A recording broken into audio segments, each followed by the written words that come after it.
بعض مثال کے طور پر چاہتا ہوں ذرا اس کو آپ ریلیٹ کر کے بتائیں. جیسے بہت ساری روایتوں کے اندر علامات قیامت بیان ہوئی ہیں، قیامت سے پہلے آنے کی جو علامات ہیں، اور وہ قرآن مجید میں اصلاً اس طریقے سے زیر بحث نہیں ہے کہ وہی علامت وہ قرآن میں لکھی ہو.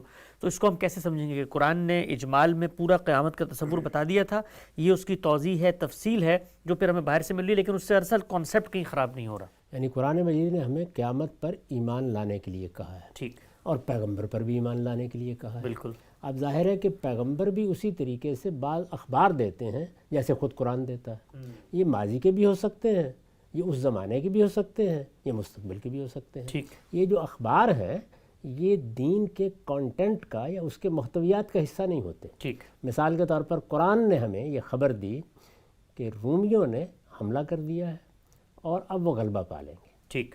یا اس وقت وہ مغلوب ہو گئے ہیں، زیادہ دن نہیں گزریں گے کہ وہ کامیاب ہو جائیں گے. صحیح. تو ظاہر ہے کہ یہ کیا ہے، خبر ہے. اس کو آپ ایمانیات میں شامل کر کے ان کی فہرست میں تو اضافہ نہیں کر سکتے. بالکل ٹھیک. ذوالقرنین کا قرآن نے قصہ سنا دیا ہے، اصحاب کہف کا قصہ سنا دیا ہے. اسی طرح بعض پیغمبروں کے قصے آپ کو سنائے ہیں، جی. ان کے تفصیلی واقعات ہیں. سیدنا موسیٰ کا ایک رویا ہے، بڑی تفصیل سے بیان کر دیا گیا ہے. سیدنا ابراہیم کے بعض واقعات بیان کر دیے گئے ہیں. یہ کیا ہے، اخبار ماضیہ. اسی طریقے سے رسالت مآب صلی اللہ علیہ وسلم نے ہمیں بعض ماضی کی باتیں بتائی ہیں. ٹھیک. ایسا ہی معاملہ مستقبل کی باتوں کا ہے، اور مستقبل کی یہ باتیں یعنی قیامت کی خاص طور پر نشانیوں میں یا اور بعض واقعات کی صورت میں بیان کی گئی ہیں. یہ رسالت مآب کے رویا ہیں، آپ نے بیان فرما دیا. یہ بیان ہو گئے، ہمارے علم میں ازدیاد کا باعث بنتے ہیں. قرآن میں ہوں یا کسی روایت میں ہوں یا پیغمبر کی وساطت سے بیان کیے گئے ہوں، ہمارے علم میں اضافے کا باعث بنتے ہیں. ہمارے ایمانیات میں ان سے کوئی اضافہ نہیں ہوتا. ٹھیک. تو ایمانیات ہوں یا اسی طریقے سے شریعت کی چیزیں، ان کا ان سے کوئی تعلق ہی نہیں ہے. لوگ ان کی صحیح نوعیت متعین نہیں کر پائے. یہ اسی طرح اخبار ہیں جیسے ذوالقرنین کا قصہ ہے، جیسے اصحاب کہف ہے، جس طرح اور دوسری بعض باتیں بیان ہوتی ہیں. ٹھیک، نقطہ بالکل واضح ہو گیا. آگے بڑھاتے ہیں سلسلہ گفتگو کو. اچھا ہم صاحب، اسی آپ نے چوتھے نقطے میں یہ بات لکھی ہے کہ قرآن سے باہر کوئی وحی خفی یا جلی بھی اس پر اثر انداز نہیں ہو سکتی. تو جب آپ یہ کہتے ہیں کہ قرآن سے باہر کوئی وحی خفی یا جلی، تو کیا یہ کوئی بیان واقع ہے کہ قرآن مجید سے باہر کوئی وحی جلی یا وحی خفی موجود بھی ہے؟ اور اگر وہ موجود ہے تو پھر عقل یہ سوال کرتی ہے کہ جب قرآن مجید اللہ نے مستقل دے دیا تو اس کی ضرورت کیوں ہے، وہ کیوں موجود ہے؟ کوئی اطلاق میں کوئی جزوی ہدایات وہ دے رہی ہے، وہ وحی خفی اور جلی ہے کیا جس کے امکان کو یہاں تسلیم کیا گیا ہے؟ یہ بات یہ ہے کہ قرآن کے بارے میں تو ہم سب جانتے ہیں کہ وہ جبریل کی وساطت سے اللہ کے کلام کی حیثیت سے نازل کیا گیا ہے. ٹھیک. یعنی قرآن محض وحی نہیں ہے، وہ اللہ کا کلام ہے. ٹھیک. اس میں اللہ تعالیٰ نے گفتگو فرمائی ہے، اس کے الفاظ اللہ تعالیٰ کے الفاظ ہیں. وہ کتاب کی حیثیت سے مرتب کر کے نازل کیا گیا ہے. اس میں صورتیں ہیں، اس میں ابواب ہیں، اس میں بات ایک جگہ سے شروع ہوتی ہے ایک جگہ تک پہنچتی ہے. وہاں کوئی تعبیر بالمعنی نہیں ہے. جو کچھ فرمایا گیا ہے وہ بھی اللہ کا فیصلہ ہے. اس کے لیے جو الفاظ کا پیرہن تیار کیا گیا ہے وہ بھی اللہ کا فیصلہ ہے. تو قرآن کی نوعیت تو یہ ہے. لیکن قرآن مجید کے علاوہ جب پیغمبر کو پیغمبر بنایا ہے اور اس کو ایک ذمہ داری دی ہے تو بہت سی چیزیں اللہ تعالیٰ اس سے کہیں گے. ان میں سے بہت سی چیزیں وہ ہوں گی جو اس وقت کے حالات کے لحاظ سے کہی جائیں گی. بہت سی چیزیں مستقبل کے واقعات کے بارے میں بتائی جائیں گی. بہت سی چیزیں تسلی کی چیزیں ہوں گی. تو وحی کا معاملہ بالکل الگ ہے، قرآن کا معاملہ بالکل الگ ہے. قرآن محض وحی نہیں ہے. قرآن مجید وہ وحی ہے جس کے ذریعے سے اللہ کا کلام نازل ہوا ہے.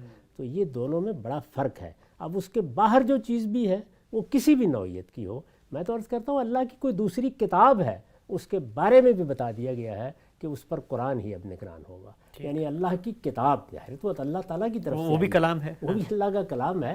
اس کے بارے میں بھی اللہ تعالیٰ نے خود واضح فرما دیا ہے کہ یہ کتاب جو اب میں نے نازل کی یہ مہیمن علیہ ہے. یعنی یہ پورے سلسلہ کتب پر جو کتابیں بھی نازل کی گئی ہیں ان پر بھی گویا ایک مہیمن ہے. تو ظاہر ہے کہ اگر کوئی اللہ تعالیٰ کی کتاب اس کے زمانے میں خود رسالت مآب اور پیش کر دیتے تو اللہ تعالیٰ کے کلام میں تضاد تو نہیں ہو سکتا. لہٰذا قرآن ہی اس پر حکومت کرتا، اور یا قرآن کی یہ حیثیت اللہ تعالیٰ خود تبدیل فرما دیتے. دونوں میں سے ایک ہی بات ہو سکتی ہے. اس حیثیت کو بیان کر دیا گیا، یہ حیثیت قرآن کو دے دی گئی، اس کا اعلان کر دیا گیا.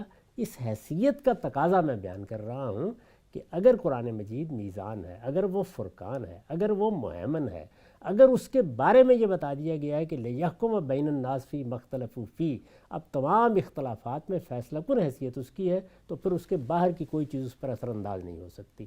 کوئی چیز بھی ایسی نہیں ہو سکتی کہ جو آ کر اس کے بارے میں کوئی فیصلہ سنائے، اب فیصلے اس نے سنانے ہیں قیامت تک۔ ٹھیک، نقطہ بالکل واضح ہو گیا، آگے بڑھاتے ہیں سلسلہ گفتگو کو۔ اچھا غم صاحب، یہ قرآن مجید کی جو حیثیت ہے جس کو ہم میزان، فرقان اور مہیمن کہہ کر بیان کرتے ہیں، اور یہ انسانوں کو جس اعتماد کی جگہ پہ کھڑی کرتی ہے بالخصوص دین کے معاملوں میں، اس لیے کہ پوری دنیا میں کوئی دوسری کتاب ایسی نہیں ہے کہ جس کے بارے میں یہ دعویٰ کیا جا سکے کہ بے عینی ہی اسی حالت میں موجود ہے، اس کے الفاظ قطعی الدلالہ ہیں اور وہ اس کے اندر محکم متشابہ بالکل واضح ہیں، اور اس میں کوئی اس طرح کا تردد نہیں ہے کہ آپ اس سے درست مدعا یا معنی اخذ نہ کر سکے، تو یہ بڑی اہمیت کی بات ہے۔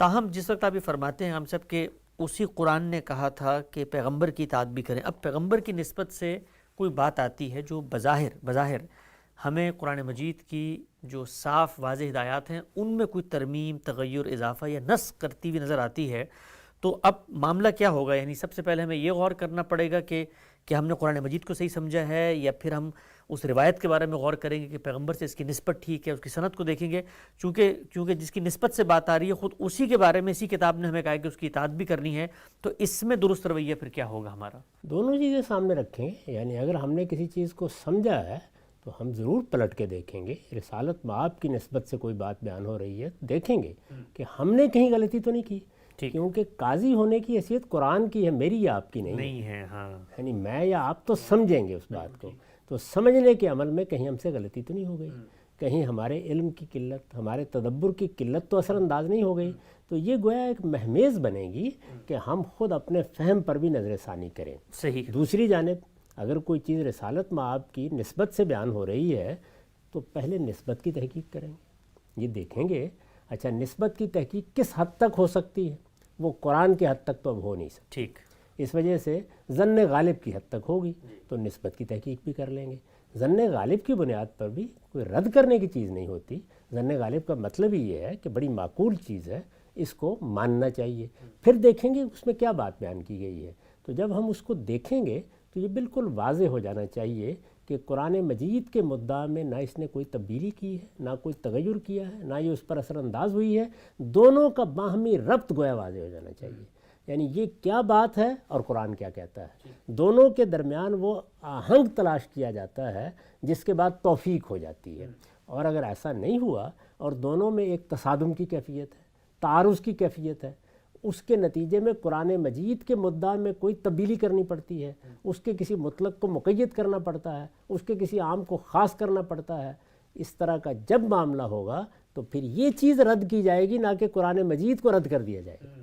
یعنی قرآن مجید کی بات تو محکم بات ہے، وہ اپنی جگہ قائم ہو گئی، ہم بار بار جو کچھ ہم نے سمجھا ہے اس پر تو نظر ثانی کریں گے، لیکن آخری مرحلے میں جب کوئی توفیق کی صورت نہیں پیدا ہوگی تو قرآن کو محکم پکڑیں گے اور اس روایت کے بارے میں یہ سمجھیں گے کہ اس میں بیان کرنے والوں سے کوئی غلطی ہو گئی ہے، اس لیے کہ رسالت مآب صلی اللہ علیہ وسلم سے ہم براہ راست نہیں سن رہے، وہ بات لوگوں نے بیان کی ہے، ہو سکتا ہے سمجھنے میں غلطی ہوئی ہو سکتا ہے اس کا سیاق و سباق واضح نہ ہو، تو جو کچھ بھی رد و ترک ہونا ہے وہ ادھر ہونا ہے، قرآن مجید کی طرف نہیں ہو سکتا۔